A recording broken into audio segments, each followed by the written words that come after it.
Lending Era, the podcast where we dive into the world of residential, business and commercial finance, bringing you expert insight, tips and strategies to help you navigate the intricate landscape of lending in Australia. I'm one of your hosts, Jessica, and on today's episode, we've got a very special guest again in this week, and we're going to be chatting all things property management. So first off, here with me today, we have a very familiar voice, David Thomas. Hey, Jess. How are you? I'm good, Dave. How are you? Yeah, I'm very well. I'm looking forward to this week's episode because we get a lot of clients that are obviously property investors. Correct. They want to talk all things property management. They range from, I do it all myself and I've always done it myself and that's the way I do it, to kind of my side of the fence is I get a professional to help me. So you use someone who's adequately skilled to do it. Always have. Tried it the other way. It doesn't work for me. So hence I believe property managers have a great role to play in the property investment sphere. So brilliant. Well, without further ado then, seated just here with us between David and I, a rose between two thorns, if you will, we have one of Canberra's most well-regarded and knowledgeable property management professionals, and that is Jess Kercher. Thank you for having me, guys. You're very welcome. to have you, Jess. So. We're very excited to talk all things property. As David said, a lot of our clients are in that space of not really knowing what they should be doing. And we thought bringing you along today would kind of help with the pros of it, because there aren't really any cons that we can think of using a property manager, particularly when you look at the scope of work that you guys cover. Yeah, it's quite broad. I think gone are the days where people would manage themselves and go, oh, it's just collecting rent. There's so much more to it than that. Yeah, there is so much more to it than that. And, you know, the process and systems and processes that go along to manage a property is just, it's much more than just the price that you get for the rent. Absolutely. And the price that you pay a property manager. Absolutely. It's probably a very cheap resource when you consider it on a weekly basis. Yes. Yeah. Now let's kick it off here and just talk a little bit about how you first got into the property market. To be honest, I actually fell into real estate. Before getting into real estate, I was in the fitness industry, so always customer-based, but fitness industry was more outside of the 9 to 5. So actually fell into real estate wanting a 9 to 5 job, started in a commercial agency as a receptionist, moved into property management in the commercial sphere, nice. And then moved across into the residential world. And I've been in the residential world now for just on 15 years. So, wow. Yeah, quite some time. Yeah, and it was in that first job that you had that when I crossed paths with you. Yes, so, that's right. Yeah, back 15 years ago. So I've known Jess for quite a while. Yes. Wow. And I can imagine the 9 to 5 days are certainly gone now that you're owning and operating your own business. Yes, very much so. It's 24 hours a day, 7 days a week, as you would know. Yeah. You don't switch off. No, absolutely. Not at all. And let's chat a little bit about, at a baseline level here, what does a property manager do? What would their role be for anyone who is listening who is a little unfamiliar, I should say? Yeah. Look, our role is very complex in what we do. It's everything from getting your property ready, from the point of engaging a property manager. We assist with getting your property ready for marketing, making sure that the property is presented in the same way that sales agents do with a sales property. It's equally as important for property management. First impressions are key, right through to tenant selection. We're very, very big on making sure that that's all above board. We then go into making sure that rent's collected, that leases are drafted. We help with the maintenance of your property on an ongoing basis, and, you know, manage your tenants as well throughout that entire process. Obviously making sure that we're doing everything in accordance with the forever changing legislation. Yes, it seems like every other day you see something changing on news.com. Yeah. Look, for a very long time this industry didn't have many changes, but I think in the last sort of 24 months we've seen more changes occur than what we have in the last 5 years. So, there's been a lot to implement and a lot to inform our landlords of. Many of them weren't aware of a lot of the changes that came into play, and many more that might be on the horizon. Yeah, because I think for myself as an investor, I can't keep up with the different states and the different rules and regulations that needs to be in your rental property. So, you know, I've got, you know, property managers talking to me about, you need a certificate for your smoke detectors. I've got others saying, no, we need an itemised list for, all the items that are in it because that property's got, fully furnished. I've got Queensland properties where they're talking about, no, you can't, as soon as your client goes or your tenant goes to month, it's bad. You've got to have, extend leases rather than let them go to month. So there's just so much in that compliance and legal space that property managers help people through. Yeah, absolutely. And I guess the complexity of the Canberra market is that we are surrounded by New South Wales. So the minute you jump across to Queanbeyan or Murray-Bateman, your legislation changes completely. So I'm licensed in both ACT and New South Wales, and that's just a whole different ballgame. You've got landlords that have got properties in both, and the outcome at an end of a tenancy is very, very different, as are the processes and the requirements there. But yeah, legislation, there's definitely no consistency across Australia. Hopefully one day we'll get closer, but at the moment it's a minefield. I think the overarching bodies like to keep you on your toes. They're like, let's just try and see what we can do here. It keeps us employed, so that's okay. 100%. And I think one of the things that you touched on previously was even something as what I would say is simple and mundane as to making a property ready for market for a tenant. There's actually quite a few moving parts in all of that because we've all been to an open home that still has an old tenant in it and there's, an unmade bed and things like that. So navigating all of those moving parts with people and old tenants, that's something that I would hate to do if I was self-managing. Yeah, absolutely. Trying to bring that new tenant in a timely fashion to help out your owner. Yeah, minimising your downtime. Yeah. Look, it is a complex area because you've got to allow your existing tenant to be able to live and enjoy the space that they're in and entitled to live in. You've got to be very careful that you're not criticising the way that they choose to live or present the property either, but you've got to also keep in mind that you're representing your landlord and working to minimise that downtime. So it can be very complex and there's different strategies that we do formulate based on the property, the tenant, the time frame, the outcome that the landlord's looking for as well, because no two properties are ever the same, nor are two landlords. So it's really a customer-based, approach and making sure that you're really understanding what your client's needs are. Yeah. And the hard thing is in that customer base, there's almost three sides to that coin, isn't there? Because you've got the tenant that, like you said, you've got to represent equally and fairly. You've got a prospective tenant that you've also got to give the same fair shot. And then you've got the owner who kind of at the end of the day is the pivotal person here, but trying to keep three parties happy, that Well, making sure that you're compliant and you're doing everything in accordance with the legislation. Look, sometimes I feel like as a property manager, we can sometimes just be glorified mediators, making sure that all parties are happy and that everyone's on the same page, but that can really be a difficult task. You've got landlords that want to do certain things and you've got to explain to them that it's not compliant or there's a process to follow and likewise with tenants, breaking leases and things like that, making sure that they understand that there's penalties imposed for those sorts of things and that they understand the requirements and what they've actually signed in their lease document. So it's an educational role that we play essentially for both our landlords and our tenants as well.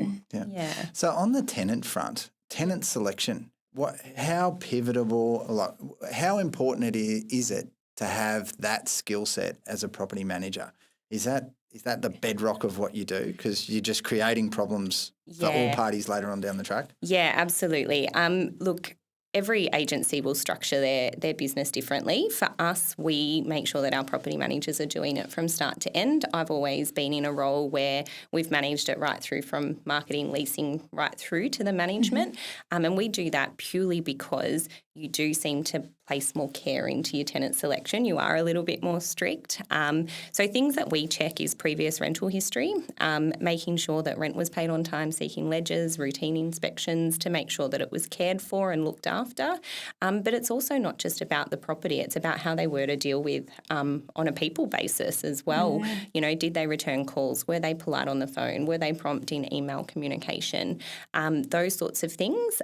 Job security is obviously a huge one. Yes, I can imagine. Look, we are lucky here in Canberra due to the core demographic our workplace. Most jobs are fairly secure. So that's one thing that we do check. Personal references do come into play, but at the end of the day, again, it is a landlord's decision on that, and it's our role as the agent to make sure that we are strict and stringent on our, reference checking, and that we're providing the landlord with all the information to make an educated decision. So just as you touched on before, Canberra's a specific market. How does your level of kind of local knowledge and you being here on the ground help you be a better property manager? Look, I think your local knowledge is definitely something that needs to be quite profound in this role. As I said, sort of New South Wales ACT differs quite a lot. So it's not just about knowing your local area, it's knowing the legislation and the requirements for both areas. It's also about knowing your market trends and your marketplace. They can vary drastically, even just in Canberra, going from the north side to south side. Different pockets of Canberra will yield different results and different strategies will work. So having that fundamental local knowledge is definitely an integral part to this role. Yeah, because I once had a property and it came up for rent. I think it was about May or June, right? And the property manager said, look, your current tenant wants to stay on, but they're not sure for how long. And they said, we're going to sign them up on a 6-month lease. And I said, well, that's a bit weird. Like that puts me like Christmas or something. And they're like, no. It means that it's vacant in January. Yeah. And I will get you an extra $20, $25 a week in January. So I think we signed this client up this tenant up on a 6-month lease, and then you've got a vacant property in January, and we'll be able to change the rent by $20 a week or whatever it was. Yeah. And I thought, that's brilliant. This person knows exactly what I need. I need consistent rent, which means I didn't have a property vacant in June. Yeah. I didn't have to pay a reletting fee in terms of marketing and what have you, and I got my property readily available at the best time of year to rent. Yes, yeah. And look, you are 100% right. We do see a lot of turnover. And again, that's the market conditions. With AFP, diplomatic and defence personnel coming in and out of Canberra, the busiest time of our rental market is sort of October to February. But in saying that, you also get that due to certain people wanting to move due to school locations and intake pools. So it's about understanding, what the Canberra market's doing and the Queanbeyan New South Wales market, as well as, what different suburbs in Canberra are doing. Yeah. And I think as well, one of the kind of cycles you would see, I would think would be the spring market of potentially first home buyers then vacating properties. And it's funny how kind of those things almost fall perfectly in time with, like you were saying, the diplomats, the defence movements and the public service. It's almost like it's kind of just doing it neatly for us all. It probably is, and I'm sure it's an absolute fire behind you most of the time at that time of year. So what would you say are the key things that a property manager is responsible for that potentially our listeners may not think would be a value add? Pretty much we take the stress out of everything for you. So it really just depends on your landlord. I've got landlords that hand you keys and say, send me my statement every year. I don't want to hear from you. Nice. Manage it all. Then we've got other landlords that want you to manage the property in terms of the compliance. You mentioned smoke alarms and the new sustainability requirements and those sorts of things. They need assistance with navigating that side of the legislation, but they want to come along to every routine inspection. They want to conduct their own maintenance. So there's no sort of one size fits all in terms of the role that we do. Again, it's bringing it back to that customer focus, understanding what it is that your client is seeking from you in terms of your professionalism and your engagement and delivering on that. But, I think legislation is probably the biggest thing. Yeah. It's making sure that everything you're doing with your property is making it compliant and that you can still have it as an investment, making sure that it's well maintained so that, when the time comes and a tenant does vacate, that it is beautifully presented and well maintained to ensure that minimal downtime in between tenants. Yeah. I think the maintenance thing, other than the compliance, I think maintenance is a big issue because, if you ring me at 9 o'clock on a Tuesday and say, hey, you've got a leaking toilet, I'm like, great. Now I've got to spend 2 hours on the phone trying to find a plumber. Yeah. But property managers have one and can have it there by 11 o'clock, so problem solved. Yeah. I think that those kind of value adds deliver a lot to the tenant because it keeps tenant happy. And delivers a lot to the owner because it takes the stress and workload away from the owner. Yeah, look, it does. And, in this role, we do have a lot of contractors that we work with. We audit ours every year to make sure that our clients are getting the best rate and are being looked after. So we do go out to tender for all of our trades every year. But as you said, if we get a call at 11 o'clock at night, our tenants do have an emergency contact number. That phone will be answered and we will address those issues. They're also guided in terms of what emergency maintenance is. So again, it draws back to that educational piece. We are educators for both our tenants and our landlords to make sure that they're understanding, what this path and journey looks like. Yeah, I think that is a really big value add. It's an undeniable value add. You can't even really negotiate it. But let's talk a little bit about some of the common mistakes you would see potentially from an investor. I know David probably has some stories here from ourselves representing clients. But what are the things that you would kind of see typically go wrong that using a property management agent would alleviate? Look, I think those people that manage properties themselves are probably stuck in the mentality that it's just as simple as getting somebody in and collecting the rent, where it is so much more than that. Most of the time they won't have attended the property to conduct routine inspections to see how it is, maintained or how the tenants are treating the property. They might not have accurate measures in place to receipt and record rent. So before you know it, the tenant's vacating and they realise that they haven't had rent paid for 6 or 12 weeks and may not have even lodged a bond because they've gone off their gut. Oh, they seem like nice people. We'll just put them in. They'll take care of my property and haven't done any rental reference checking. We've been handed properties from people that have managed them themselves and they're just some of the things that they've asked us to assist with in getting it above board. Because we quite often and even the simplest thing about the collection of rent, right? Yeah. So we quite often have, clients that are self-managing and we go to do loan applications and we say, oh, give me a copy of the lease. Oh, I don't have one that's valid. They're a great person. They've been there for 4 years. I haven't re-signed them. I'm like, okay, so you've got a stranger living in one of your houses with no legal parameters around it. All right, tick that box. Next one, okay, well, how do they pay? Oh, they pay into, this bank account. And you go, all right, well, give me a copy of that bank account. And then you have a look at it and you're like, well, none of this is on the 14th of the month. And then you've got this is broken up into 2 or 3 bits. Oh, yeah, he let his mate Jono move in and Jono pays half the rent. And you're like, this doesn't even make sense to a lender, we're sitting there with highlighters trying to work out when the rent was collected and we're just trying to put in a loan application. It's your property, If you've got to sit there at the end of the month with a highlighter and your bank statement and work out did you actually get what you were meant to get for the month, it's not a really good investment, is it? No. So. It's a time-consuming role. It really is. It's not... making sure that your rent's on time, making sure the property's well maintained, liaising with tenants, all of those things are time-consuming things that most of our investors are mum and dad investors. Yes, you do get the developers that have bulk stock and things like that, but most investors are your standard mum and dad investors that have 1 or 2 or it's their first home that they've kept and they've upsized when bubs come along and those sorts of things. And they're normally working, have kids, have lives of their own. So the investment when you're managing it yourself becomes something that's just that task that gets pushed to the bottom of the priority list and does get neglected. And that's where we come in to make sure that it is returning on their investment and maximising what an investment property is meant to do. Yeah. And I think one thing that stands out for me when we do hear from people who self-manage a property is this mentality that a managing agent is going to work against you and they just want to take your money. But in no sense can I see that being a logical path, because why would you make your own job harder for a few dollars? You're part of that team, aren't you? We are, yeah. Look, at the end of the day, we want to make sure that our landlord is getting the best out of their property by way of a well-maintained with good tenants that pay on time, getting them the best possible return at the best possible price, because that's what having an investment's all about. It's leverage to be able to then go and buy the next one or put money in your back pocket or hold a property to, pass on to the kids, whatever the reason for having an investment is.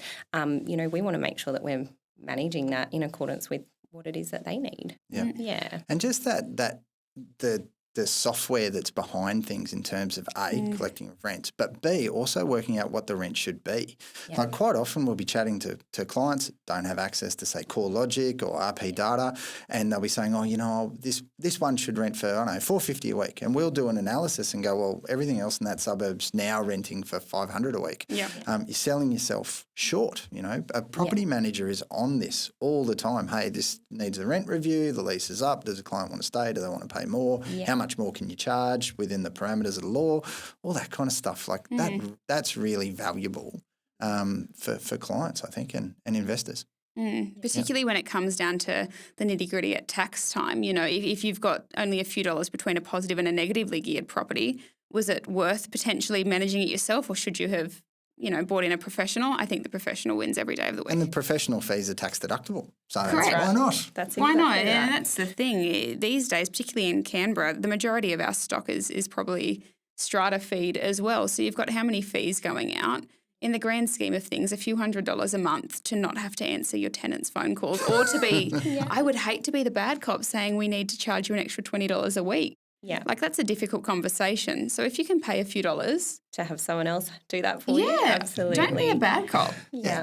100%. Yeah, make the poor old property manager the jam in the sandwich. Yeah, that's exactly right. Glorified mediator. Yeah, 100%. Jess is on our team, but we're going to make her do all the shit jobs. Yeah, that's it. That's it. But look, that's where we do make it easy as well. It's not just the rent and the maintenance and things that we've covered off. It is being able to literally just say, pay all my bills, send me my statement, and it is itemised. So tax time, it makes it easy. You've got your income and expenditure statement itemised for your accountant. Yeah. All broken down and simple. I can't even imagine. Some days I kind of forget to pay my rates bill when it comes, and you put it, on the coffee table and say next week. If I had one for a property that I also owned but wasn't my priority, that would be getting paid late every time, unfortunately. Okay, well, thank you very much, Jess, for joining us today while we talked through the property management sphere a little bit. Can you just tell our listeners how they can find you and get a hold of your team to engage if they do need a property management? Yeah, well, thanks for having me, guys. Look, I'm owner of Market Property. We're located on Lonsdale Street in Braddon. Nice. Can get in touch via hello at Market Property, which is mrktproperty.com.au. Brilliant. Easy done. And if you did need to connect with Jess and you were already a client of David or anyone at Trilogy, we can also do a direct introduction. Saves Googling. I know some of our listeners aren't a fan of Googling, but reach out to us. Yeah. Okay, well, thank you, David. Thank you, Jess. Thank you. And thank you to all of our listeners for joining us today. And as always, we'll pop in a few links to the business in our show notes. And should you have any questions, reach out. No worries. Thanks, Jess. Thank you so much. Oh, double Jess. See you next week. Cheerio. Thank you. Bye.